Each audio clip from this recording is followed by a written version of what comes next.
مولاي صل وسلم دائما أبدا على حبيبك خير الخلق كلهم. Assalamualaikum warahmatullahi wabarakatuh. Waalaikumsalam. Berjumpa lagi dengan kegiatan ngasuh, yaitu ngaji sore. Alhamdulillah hari ini hari kedua kita masih dibersamai oleh beliau Kiai Haji Imam Nawawi. Sugeng rawuh Ustaz. Alhamdulillah masih sehat nggih. Alhamdulillah. Nggih. Masih fresh. Alhamdulillah ya, masih hari kedua. Nggih, masih awal. Semoga nanti kefreshan tetap terjaga sampai akhir. Amin. Nggih. Jadi baik pemirsa, hari ini kita akan ngaji dengan tema tips menjalani ibadah di bulan Ramadan. Nah, tentu beliau sudah punya ya kumpulan-kumpulan tips sehingga nanti kita bisa betah menjalani ibadah puasa, kemudian bisa tuntas sampai akhir nanti. Nah, selanjutnya untuk mempersingkat waktu, mari langsung saja kita dengarkan kajian dari beliau Kiai Haji Imam Nawawi MAG. Monggo Ustaz. Bismillahirrahmanirrahim. Terima kasih Mas Rodi untuk hari kedua ini ya. Hari kedua kita ada ngaji sore, ngasuh itu kalau saya dulu itu ya istirahat. Ya, ini istirahat sambil apa saudara-saudara kita mungkin sedang mempersiapkan diri untuk berbuka, ini kita ngaji sore. Okay. Apa tadi materinya? Tips menjalani ibadah di bulan Ramadan. Tips menjalani ibadah di bulan Ramadan. Ibadah bulan Ramadan itu memang identik dengan puasa ya. Tapi sebenarnya nggak hanya puasa, masih banyak. Sehingga kita perlu untuk mempersiapkan diri lebih intens lagi, apalagi ini masih di awal-awal Ramadan, sehingga masih ada waktu untuk saudara-saudara kita barangkali yang masih dianggapnya bahwasanya puasa ini merupakan satu tradisi. Ini adalah ibadah. Karena ini ibadah, saya teringat sebagaimana apa yang Allah Subhanahu wa taala ingatkan untuk kita, ada tertuang dalam surat Al-Ahzab ayat ke-21. Di sana insyaallah itu kita pun juga sudah sangat familiar sekali. A'udzubillahi minasyaitonirrajim. Laqad kana lakum fi Rasulillahi uswatun hasanah liman kana yarjullaha wal yawmal akhir wa dzakarallaha katsiran. Itu kan ini biasanya ayat ini kadang-kadang ada sebagian di antara saudara kita, oh itu kan biasa dipakai pada waktu peringatan Maulid Nabi. Enggak juga kan. Okay. Masalahnya Rasulullah itu adalah keteladanan semua manusia dalam hal utamanya ada terkait dengan masalah ibadah gitu. Sehingga ketika Allah sudah menyampaikan laqad kana lakum fi Rasulillah uswatun hasanah, sungguh pada diri Rasulullah Muhammad sallallahu alaihi wasallam itu ada satu keteladanan yang baik, uswah hasanah. Untuk siapa? Liman kana yarjullah, bagi siapapun nanti yang akan mengharapkan perjumpaannya dengan Allah wal yaumil akhir dan juga hari akhir. Siapa sih yang akan hidup selamanya? Enggak ada. Semuanya pasti nanti akan mati gitu. Liman kana yarjullah wal yaumil akhir. Kemudian dzakarallaha katsiran. Kemudian kita dengan zikir ingat kepada Allah dengan sebanyak-banyaknya. Puasa ini salah satu ajang untuk kita lebih introspeksi diri, lebih banyak zikir ingat kepada Allah Subhanahu wa taala. Itu yang harus kita ingat semuanya. Nah, tipsnya bagaimana? Ya, untuk yang pertama adalah segala sesuatu amal perbuatan itu harus muaranya ada dalam masalah niat. Niat itu kunci utama dari semua amal perbuatan yang kita lakukan, sehingga ketika Rasulullah Shallallahu Alaihi Wasallam itu menyampaikan bahwasanya innamal a'malu binniyat, sesungguhnya segala amal itu tergantung dari niatnya. Ini wa innamal likulli imri'in ma nawa. Jadi semua perkara apapun itu ya muaranya dari apa yang diniatkan. Kita puasa itu bukan, jangan kemudian kita puasa niatnya ya biar nanti untuk mengurangi, sama berat badannya berapa? Ya, alhamdulillah sekarang Sudah 50 lebih 80. itu kemudian kok punya niat, oh saya tak puasa nanti biar sekalian untuk diet. Jangan seperti itu. Niat utamanya adalah dalam rangka kita itu mengikuti sunnah Rasulullah SAW, melaksanakan perintah Allah untuk berpuasa. Bagaimana Rasulullah menuntunkan kita untuk. Adapun nanti berkaitan dengan kok setelah kita puasa itu kemudian tubuh kita menjadi fresh, bukan hanya tubuhnya, akal kita pun menjadi fresh juga, itu faktor lain. Dan memang tidak ada satupun syariat Allah itu nanti yang tidak memberikan suatu kemanfaatan untuk orang yang melakukannya. Itu sampean pernah dengar bahwasanya orang yang berpuasa terus mati begitu? Kan nggak ada kan? Jadi justru dengan puasa itu nanti akan kita menjadi sehat. Contoh saja terbukti kan ketika saudara-saudara kita yang sedang berbaring lemah akan menjalani operasi, dokter kan juga, ini salah satu walaupun itu puasanya dokter yang diperintahkan dokter dengan puasa yang disyariatkan beda. Ya kebetulan dulu saya juga pernah mengalami operasi, jadi disuruh puasa juga ya. Disuruh puasa, padahal cuma operasi ringan patah jari, itu juga suruh puasa. Iya. Oleh sebab itu maka ternyata dari sisi kesehatan, insya Allah itu nanti ya tentunya para ahli itu sudah banyak membuat satu penelitian yang berkaitan dengan masalah puasa itu ditinjau dari sisi kesehatan itu. Sehingga niat pertama dalam rangka kita di bulan Ramadan itu puasa itu bukan kok karena yang lain-lain, semata-mata adalah karena Allah. Semata-mata karena Allah. Sehingga tatkala kita bangun ketika sepertiga malam yang terakhir itu kita makan sahur, ini pun juga dalam rangka untuk ketaatan kita kepada Allah. Enggak kok arep mentong. Itu kan niat. Itu sudah masuk niat sebenarnya. Itu sudah masuk niat. Sehingga tipsnya apa? Ya makan sahur itu termasuk bagian dari yang disyariatkan. Kemudian juga yang tak kalah pentingnya adalah tatkala kita akan menjalani puasa di siang harinya itu memang diperintahkan di dalam Islam, disyariatkan kita ketika berpuasa itu ya harus niat. Itu niat pada malamnya gitu.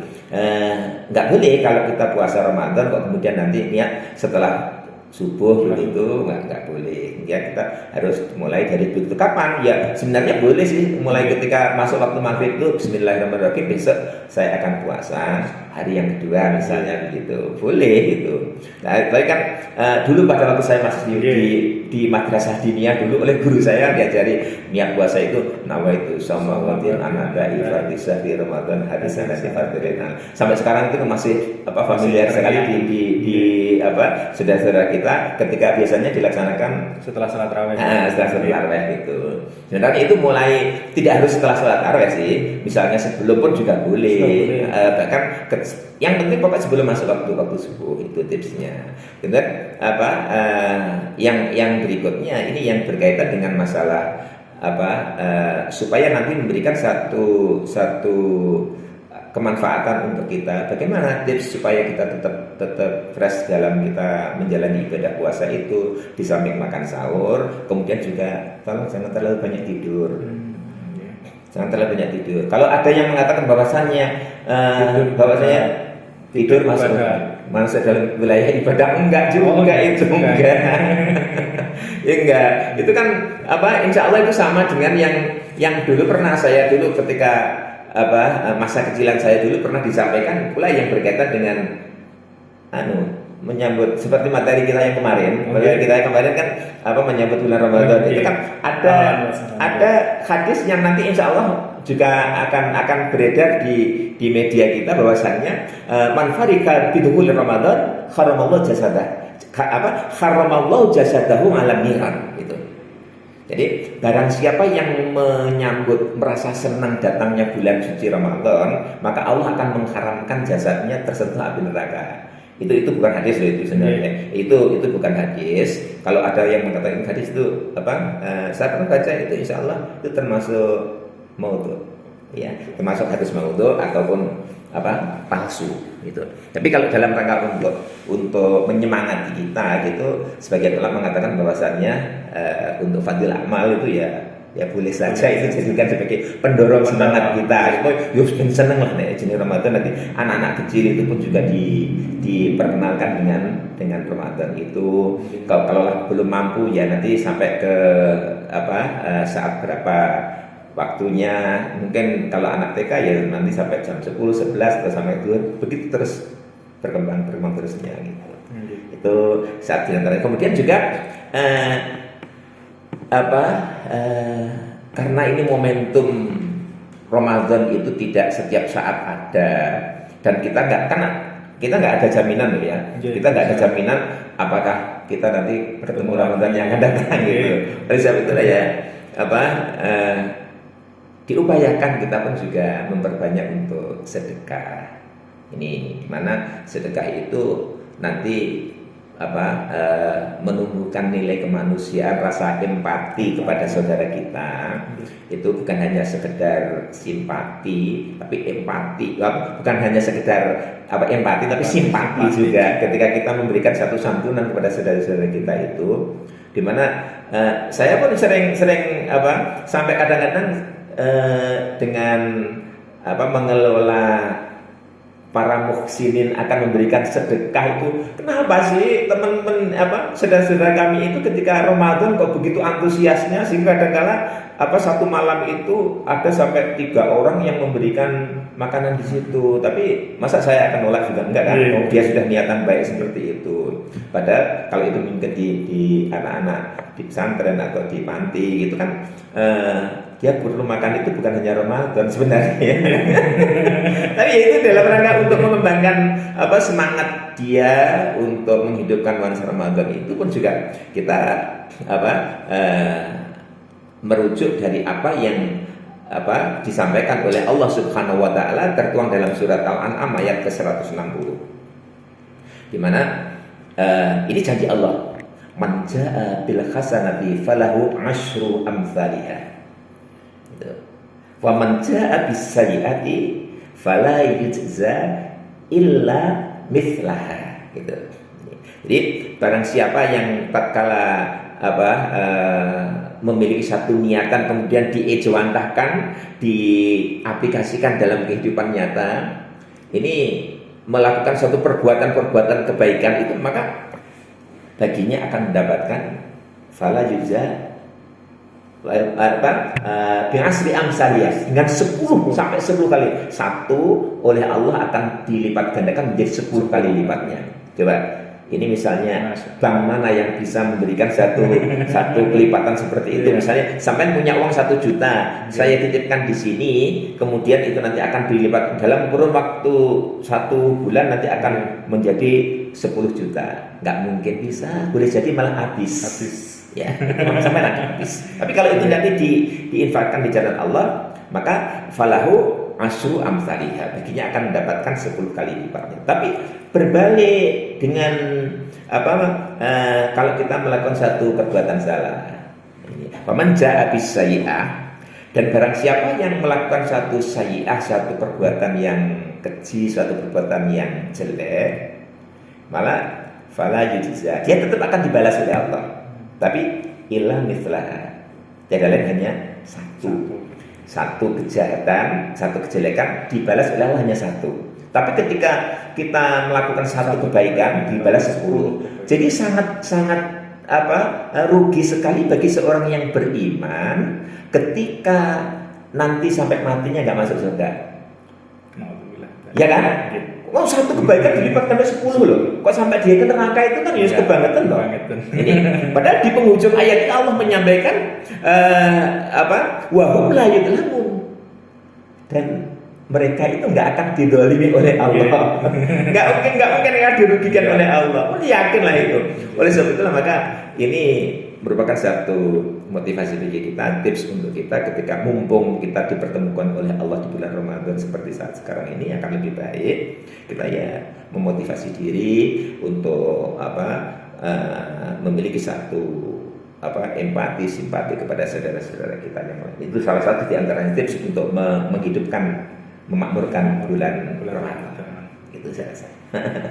Masya Allah, alhamdulillah. Jadi sungguh menarik tips yang diberikan oleh Ustadz Haji Imam Nawawi ya. Jadi ini tadi ada beberapa poin ya pemirsa yang dapat kami rangkum. Pertama, puasa ini bukan hanya sekedar tradisi ya, bukan hanya sekedar tradisi yang terus dilakukan berulang-ulang yang sudah dicontohkan oleh nenek moyang, bukan pemirsa, melainkan puasa ini adalah suatu ibadah yang diperintahkan oleh Allah dan dicontohkan oleh Rasulullah. Jadi gitu pemirsa. Kemudian yang kedua, puasa adalah salah satu ajang untuk mengingat Allah. Jadi ajang untuk introspeksi diri, kemudian mengingat Allah. Terus kemudian yang ketiga, ini masuk ke tips-tips yang tadi telah disampaikan oleh beliau, yaitu pertama, dalam menjalankan ibadah puasa ini harus didasari oleh niat, bukan yang lainnya, saudara. Ya, jadi didasari oleh niat ikhlas lillahi ta'ala, semata-mata mengharap ridha Allah. Kemudian yang kedua, mengurangi tidur dan memperbanyak ibadah. Jadi bahkan tidak tepat juga bila puasa tidur adalah ibadah. Itu ternyata kurang tepat juga, saudara. Jadi malah dianjurkan untuk mengurangi jam tidur, lantas memperbanyak ibadah. Kemudian tips yang berikutnya, memperbanyak sedekah sebagai bentuk empati sekaligus juga simpati kepada sesama. Bahkan yang sering kita jumpai ya Ustaz, bulan Ramadan ini kan kalau secara logika ini kita jamnya makan berubah. Istilahnya ngempet dulu. Tapi ketika sudah jam ngempet puasa ngempet makan atau jam puasa ini selesai, sudah berbuka, malah banyak orang yang bersedekah. Ya itulah hebatnya bulan Ramadan itu, saudara. Jadi meskipun puasa kita disuruh untuk menahan makan minum, namun nyatanya ketika maghrib sudah datang, maghrib sudah tiba, banyak para dermawan yang memberikan makanan ya kepada sesamanya, ya kepada saudara semuslim ya. Ya, Masya Allah, begitu hebatnya bulan Ramadan ini. Nah, terakhir Ustadz sebelum ditutup, ini ada pertanyaan. Bagaimana sih ini, mungkin bisa mengingat waktu yang sudah mepet. Jadi mungkin bisa dijawab sekilas. Bagaimana sih tips mendapatkan keberkahan di bulan Ramadan? Monggo Ustaz. Untuk tips supaya kita mendapatkan keberkahan di bulan Ramadan, karena berkah itu kan tambahnya kebaikan untuk kita bagi orang yang berpuasa itu. Sehingga ketika sampai Rasulullah sampai mengatakan demikian, ketika puasa kemudian diajak ada orang lain itu nanti ngajak padu gitu, segera sampaikan kepada yang bersangkutan, ini maaf saya sedang berpuasa. Itu bukan berarti nek orang poso ento, bukan berarti seperti itu, dalam rangka sebagaimana makna puasa itu sendiri artinya kan menahan. Sehingga hal ini tentu supaya nanti kita mendapatkan keberkahan dalam bulan Ramadan itu ya menghindari perkara-perkara yang nanti akan membatalkan hakikat puasa kita, bukan syariatnya ya. Sebab kita misalnya poso, waktu wayah poso ngrasani, nggak batal puasa kita secara syar'i, nggak harus mengqadha di hari yang lain. Tapi itu nanti kan akan menghapus nilai-nilai ibadah puasa kita. Itu secara hakikatnya. Sehingga ada 5 perbuatan yang nanti akan menghapus pahala puasa kita. Yang pertama adalah kadzab atau dusta, bohong. Itu bohong dalam skala hal kita ini yang pertama. Kemudian yang kedua adalah rasani atau mengunci. Ini yang hibah itu kan nggak bisa ditinggalkan. Awalnya sih baik, nanti lama-lama akhirnya ternyata masuk ke ranah itu. Ya, kalau sudah masuk ranah itu ya segera kita bertahan. Bukan kok berarti kadang-kadang TV kan kadang ada itu artis-artis itu ketika nanti menyambut bulan Ramadan itu ini puasa-puasa kok kita menggunjing. Apa berarti kalau di luar Ramadan boleh? Ini kan nggak boleh itu. Ini. Kemudian yang ketiga adalah Kita tidak boleh namimah. Namimah itu apa? Adu domba. Ya, mengatakan ini ke A, ini ke B, supaya nanti antara kedua orang ini nanti terjadi perseteruan. Ini yang apa? Wong Jawa ngaran itu mbak susu. Nah, itu madu domba itu nggak boleh. Kemudian yang keempat adalah sumpah palsu. Termasuk nanti yang akan menghapus puasa kita. Itu termasuk di dalamnya sumpah palsu itu ya contoh yang ringan saja, misalnya sampean dagelan, sampai jualan ini tadi sudah ditawar di sana apa namanya 100.000, sementara belum ada yang nawar sama sekali. Itu termasuk apa contoh kecil saja, itu termasuk sumpah palsu, itu nggak boleh kayak gitu. Kemudian yang kelimanya adalah kita oleh Allah itu diberikan satu apa libido, dorongan syahwat. Jadi kita nggak boleh memandang dengan syahwat. Ini termasuk satu di antara 5 hal yang nanti yang akan menghapus kaifiat pahala puasa kita. Itu upayakan 5 itu ditahan bener, nggak usah ditindaki. Walaupun berat, ya tetap harus berupaya. Ada yang mempuasa gitu. Jadi masya Allah itulah tips ya agar mendapatkan keberkahan di bulan Ramadan. Baik, terima kasih Ustaz atas waktunya. Oh ya, ini namanya juga salah satu berkah juga di bulan Ramadan. Ini kita dapat sponsor baju kebetulan sama ini. Dapat sponsor ya. Alhamdulillah. Salah satu keberkahan ya. Terima kasih. Enggak dipinjamkan tadi. Betul. Diberikan ini sponsor dari SMK Muhammadiyah Nikadolopo Ustaz. Ya, mohon doanya semoga PPDB tahun ini lancar dan mendapatkan siswa yang banyak sehingga bisa menjadi ajang untuk syiar dakwah agama Islam. Amin. Mudah-mudahan Allah mengabulkan. Amin. Apalagi doa kita di bulan satu di antara waktu yang mustajab.